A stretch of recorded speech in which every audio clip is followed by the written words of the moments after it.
All right, let's jump right in. Today, we're diving headfirst into the gritty, neon-soaked world of a fantastic sci-fi noir story called Grim Khonsu. This is a tale that, right from the get-go, drops us into this really cynical future and starts asking some pretty sharp questions. Questions about what it even means to be human when technology can just rewrite all the rules. And boom, right there, that quote tells you everything you need to know about our protagonist. We are thrown straight into the worldview of this guy, Grim. He sees his world for what it is. Brutal, unchanging, a place where, survival often means you've got to get your hands dirty. So, where does all this happen? Not on some distant planet, but on Khonsu, a massive generation ship that's been flying through space for millennia. But listen, forget everything you think you know about clean, utopian starships. Khonsu is a claustrophobic, living, breathing labyrinth. It's this tangled mess where gleaming, high-tech corporate plazas are literally just a few blocks away from the grimiest, most dangerous alleys imaginable. And you can really see that contrast right here. On one side, you've got the heights. Think exclusive business districts, fancy chai bars where the prices aren't even listed. It's the sterile, gleaming world of the powerful. But then you have Freedom Alley. That's the shadowy underworld, run by its own set of rules. And that's where our story really lives and breathes. So who's the guy that has to navigate this completely fractured world? Well, let's meet Grim.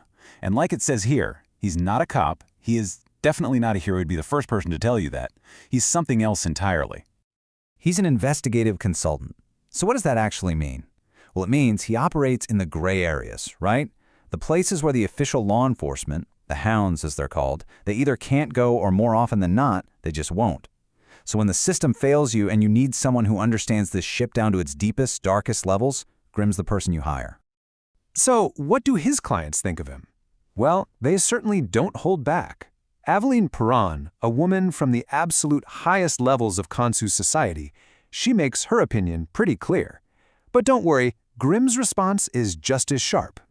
And that right there is Grim in a nutshell. He's sharp-tongued, he's cynical, but he is absolutely, unshakably confident in what he does. Even when he's staring down the ship's most powerful elite, he knows exactly what he's worth, especially in a world that desperately needs his particular set of skills. And you know how these stories always start, right? Just like any classic noir, our whole story kicks off the second a wealthy, mysterious woman walks right into his office.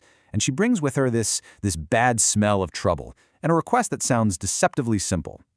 So Aveline Perron, the very same woman who just called him a degenerate, she claims her partner, the brilliant tech CEO Xavier Perron, has changed. He's not the man he used to be, and she just wants Grim to find out why. A simple case, right? Find out why a guy is acting strange. But you can probably guess, this is just the tiny, tiny tip of a very, very deep iceberg. Yeah, simple cases just don't stay simple for long on Khonsu. As you'd probably expect, the deeper Grim starts digging into Xavier Perron's life, the more dangerous everything gets. What started out as a simple personal problem very quickly spirals into something much, much deadlier. I mean, just look at how fast this thing escalates. Day 1, Grim takes the case, and his first lead ends up murdered just moments after he finds her. Day 2, another key scientist linked to the case turns up dead. By day 3, they're not even bothering with witnesses anymore. They're coming for Grim himself. This isn't just a case, it's a war being fought in the shadows. And this is the moment it all clicks for Grim. He knows he's stumbled into something huge. The thugs trying to kill him, they aren't just random criminals. As one of them is dying, he whispers that they were only following instructions. There are powerful, unseen forces pulling the strings here, and they are more than willing to kill anyone who gets too close to whatever they're hiding. Okay, this is where that street-level mystery just explodes into a full-blown, high-concept sci-fi thriller. The conspiracy isn't just about corporate greed or silencing a few witnesses. No, it's about something way more fundamental, the very nature of the human mind. So what's the conspiracy really about? We find out it's all built on some seriously terrifying new tech. We're talking about experimental biotech serums that basically work as loyalty tools. We're talking about remote trigger kill switches to eliminate people without a trace. And at the absolute center of it all, research into artificial sentience.